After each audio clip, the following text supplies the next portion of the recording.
When you encounter the BMW fault code P1158, it's all about the fuel trim additive for bank 1 being low. This code typically indicates that the engine control module is trying to compensate for an imbalance in the air-fuel mixture, often due to a lean condition.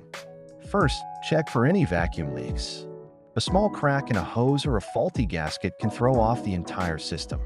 Next, inspect the mass airflow sensor. If it's dirty or malfunctioning, it can lead to incorrect readings, causing the engine to run lean. Don't overlook the fuel injectors either. Clogged or failing injectors can restrict fuel flow, leading to that low fuel trim reading. A quick clean or replacement might just do the trick. Lastly, consider the oxygen sensors. If they're not functioning properly, they can mislead the ECU into thinking there's a fuel issue. Remember, diagnosing P1158 is about looking at the entire system, not just one component. Keep your BMW running smoothly by addressing these areas, and you'll be back on a road in no time.